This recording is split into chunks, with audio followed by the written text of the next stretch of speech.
भारत देश में एक गर्मीपुर नाम का एक गांव था। उस गांव में अप्रैल, मई, जून, जुलाई के महीने में इस प्रकार की गर्मी पड़ती थी कि अगर कोई बाहर नंगे पांव चलता तो उसके पैरों में छाले पड़ जाते थे। उसी गांव में अनिल अपनी पत्नी प्रिया के साथ खुशी खुशी जिंदगी बिता रहा था, लेकिन जो कुछ उसके साथ होने वाला था उसके लिए वह बिल्कुल तैयार नहीं था। अनिल जंगल से लकड़ियां काटकर गांव में जाकर बेचता था। एक दिन जब अनिल जंगल में लकड़ियां काटने जाता है और लकड़ियां काटकर उन्हें उठाने ही वाला होता है, तभी वहां पर एक इंस्पेक्टर राजेश आ जाता है।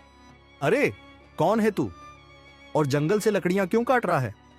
चल मेरे साथ जेल में रहेगा कुछ दिन तो तेरी अक्ल ठिकाने आ जाएगी। अरे साहब, मुझे छोड़ दो। मैंने आपका क्या बिगाड़ा है? तूने मेरा कुछ नहीं बिगाड़ा, लेकिन ये जो तू जंगल से लकड़ी काटता है ये सरकार ने मना कर रखा है और तू कानून के खिलाफ वर्जी कर रहा है। तुझे तो सारी जिंदगी जेल में सड़ना पड़ेगा। साहब, मुझे नहीं पता था कि यहाँ से लकड़ियां काटने पर पाबंदी है। अगर मुझे पता होता तो मैं कभी यहाँ से लकड़ियां नहीं काटता। मुझे एक बार माफ कर दो साहब। आइंदा अगर मैं यहाँ कहीं नजर भी आ गया तो फिर मुझे पकड़ लेना। इस बार तुझे मैं माफ कर रहा हूं, लेकिन अगर अगली बार तू मुझे यहाँ दिखा तो मैं तुझे पकड़ूंगा नहीं, सीधा गोली मार दूंगा। इसके बाद अनिल उदास मन से घर की ओर चल पड़ता है। जैसे ही अनिल घर पहुंचता है, उसकी पत्नी प्रिया उसे कहती है, ए जी, क्या हो गया? आप आज इतनी जल्दी आ गए? लकड़ियां नहीं बेचने गए क्या? क्या बताओ प्रिया, एक पुलिस वाले ने मुझे धर लिया था। थोड़ा सनक्की टाइप का था। बोला कि सरकार ने पेड़ कटाने पर पाबंदी लगा दी है। ए जी, जो होना था हो गया। अब आप उदास क्यों होते हो? अरे प्रिया, उदास न हो तो क्या करूं? एक ही काम था जिससे हमारा घर चल रहा था और उस पर भी पाबंदी लग गई। अब हम क्या करेंगे? अपना घर कैसे चलाएंगे? ए जी, अभी के लिए तो हमारे पास कुछ पैसे हैं, तब तक आप कोई और काम ढूंढ लेना। हाँ, तुम ठीक कहती हो।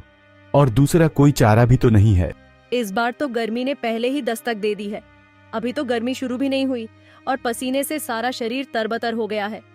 हाँ प्रिया, इस बार गर्मी जल्दी आ गई है, लेकिन हमें कुछ करना होगा, नहीं तो यह गर्मी हमें बर्बाद कर देगी। अगली सुबह हो जाती है और अनिल काम ढूंढने के लिए निकल पड़ता है। सारा दिन वह इधर उधर भटकता रहता है, लेकिन उसे कोई भी काम नहीं मिलता। शाम को अनिल घर लौट आता है। ए जी, क्या हुआ? कोई काम मिला क्या? नहीं प्रिया, सारा दिन यूं ही कड़ी धूप में घूमता रहा हूं, लेकिन कहीं भी काम नहीं मिला। कोई बात नहीं जी, आराम कीजिए। आप कल फिर से जाकर काम तलाश करना, शायद कोई काम मिल जाए। अगले दिन अनिल फिर से काम की तलाश कड़ी धूप में निकलता है, लेकिन आज भी उसे कोई काम नहीं मिलता। वो उदास आदमी से घर लौटता है। ए जी, आज कोई काम मिला क्या? नहीं प्रिया, आज भी कोई काम नहीं मिला। यूं लगता है कि इस गांव वालों को काम की जरूरत ही नहीं है। सभी गांववासी गर्मी से परेशान है और अपने अपने घरों में बंद है। मैं कल से किसी दूसरे गांव में जाकर काम तलाश करूंगा। आप रहने दो जी, दूसरे गांव में जाना खतरे से खाली नहीं होगा। गर्मी का मौसम है और गर्मी भी बढ़ रही है। तो फिर तुम ही बताओ प्रिया कि क्या करूं? यूं ही हाथ पर हाथ धरे तो नहीं बैठ सकता मैं। ए जी, हमने जो मुर्गियां रखी हुई हैं, अब तो वे अंडे देने लगी हैं। आप ऐसा करो, उनके अंडों को उबालकर गांव में बेचने चले जाया करो। गर्मी का मौसम है और गर्मी भी बढ़ रही है, अंडे खूब बिकेंगे। प्रिया, इस गर्मी में तो बाहर निकलना भी मुश्किल हो गया है, लेकिन क्या करें, काम तो करना ही पड़ेगा। हाँ जी, गर्मी ने तो इस बार पहले ही दस्तक दे दी है, लेकिन हमें कुछ न कुछ करना ही होगा। अगले दिन प्रिया मुर्गियों के अंडे उबालकर अनिल को देती है। इसके बाद अनिल अंडे लेकर गांव में बेचने के लिए निकल जाता है। देखते ही देखते अनिल के सारे अंडे बिक जाते हैं। अनिल खुशी खुशी घर लौट आता है। अब प्रिया रोजाना उसे अंडे उबाल कर देती है और वह गांव में जाकर उन्हें बेच आता है। अनिल के दिन काफी अच्छे हो गए थे, लेकिन एक दिन फिर वही हुआ जिसके बारे में अनिल ने कभी सोचा भी नहीं था। हुआ कुछ यूं कि जब प्रिया मुर्गियों के पास से अंडे उठाने गई तो उसने देखा कि उनकी सारी मुर्गियां मरी पड़ी हैं। यह देखकर प्रिया चौंक जाती है। हे ऊपर वाले, यह क्या हो गया? एक ही हमारा कमाई का जरिया था, वह भी चला गया। अब हम क्या करेंगे? जी सुनते हो, जल्दी से इधर आओ। अरे ये सारी मुर्गियों को एकदम क्या हो गया? सारी की सारी मर गई। लगता है कि यह सारी मुर्गियां गर्मी की वजह से मर गई। हमें इनका ध्यान रखना चाहिए था। अनिल, तुम ठीक कहते हो, मुझे भी ऐसा ही लगता है। जो होना था वह तो हो गया। जी अब आगे की सोचो कि आगे क्या करेंगे। गर्मी भी बढ़ रही है, हमारे पास तो पंखा भी नहीं है। पिछले साल वाला पंखा खराब हो चुका है। मैं आज जाकर नया पंखा ले आऊंगा। ए जी, बात पंखे की नहीं है, बात पैसों की है। हमारे पास जो पैसे हैं उनसे तो सिर्फ पंखा ही आएगा, लेकिन पंखे को हम खा तो नहीं सकते। हमें अपने आगे के किसी काम का भी कुछ सोचना होगा। मैं तो कहती हूँ कि आप उनमें से आधे पैसों से जाकर और मुर्गियां ले आओ। हम इस बार मुर्गियों का अच्छे से ध्यान रखेंगे। ठीक है प्रिया, मैं इन पैसों से आधी रकम की मुर्गियां ले आता हूं ताकि हमें भूखे तो ना मरना पड़े।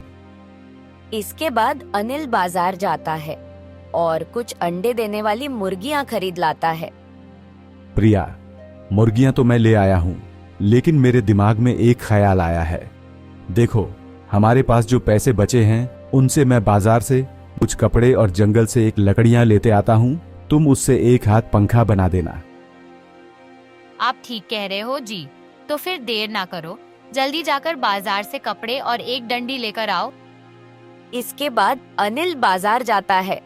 अनिल बाजार से कपड़ा ले लेता है और फिर जंगल की तरफ लकड़ी लेने जाता है।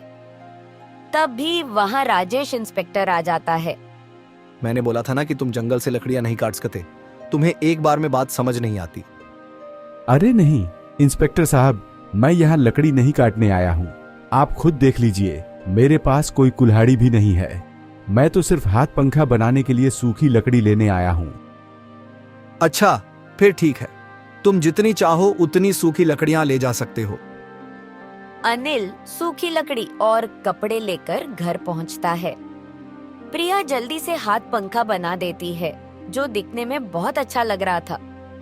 दोनों बहुत खुश हो जाते हैं कि अब उन्हें भूख और गर्मी से नहीं मरना पड़ेगा। दोनों बहुत खुश थे कि तभी उनके घर पर मोहन आता है, जिसकी उसी गांव में ठंडे पेय और आइसक्रीम की दुकान थी। आओ आओ मोहन भाई, बड़े दिनों बाद हमारी याद आई आपको। अरे अनिल भैया, क्या बताऊं, समय ही नहीं मिलता कहीं निकलने का। मैं तो इसलिए आया था क्योंकि मैंने सुना है कि तुम मुर्गियों के अंडे बेचते हो। मेरी ठंडे पेय और आइसक्रीम की दुकान पर बहुत ग्राहक आते हैं, तो मैं सोच रहा हूं कि तुम अपने अंडे मुझे दे दिया करो और मैं उन्हें अपनी दुकान पर बेच दिया करूंगा। ठीक है मोहन भाई, मुझे तो पैसों से मतलब है। वे दोनों बातें कर ही रहे होते हैं कि मोहन की नजर वहाँ रखे हाथ पंखे पर पड़ती है। अरे वाह अनिल, बहुत शानदार हाथ पंखा है। कितने में बाजार से लिया? अरे नहीं मोहन, बाजार से नहीं लिया। यह तो तेरी भाभी ने खुद ही बनाया है। मैंने बस सामान लाकर दे दिया था। अरे वाह भाभी, आप तो बड़ी कलाकार निकली। मैं क्या सोच रहा हूं कि तुम यही काम शुरू कर दो भाभी। हाथ पंखे बनाती रहो और तुम उन्हें बेच दिया करना। लो, एक और सुनो। जहर खाने के पैसे नहीं हैं और हाथ पंखे का कारोबार शुरू करवा रहे हो। अरे अनिल, तू पैसों की चिंता क्यों करता है? तूने मेरी इतनी बार मदद की है, क्या मैं तेरी मदद नहीं कर सकता? मैं तुझे पैसे दूंगा, उनसे अपना कारोबार शुरू कर ले और जब तेरे पास हो तो मुझे लौटा देना। ठीक है मोहन भाई, ऐसा ही कर लेते हैं। अब मोहन अनिल को कुछ पैसे देकर वहाँ से चला जाता है। अनिल उन पैसों से हाथ पंखा बनाने के लिए कपड़ा और दूसरा सामान ले आता है और अपनी पत्नी के साथ मिलकर 10 हाथ पंखे बनाता है। हाथ पंखे तो बन गए हैं, अब मैं इन्हें लेकर बाजार में जाकर बेच आता हूँ।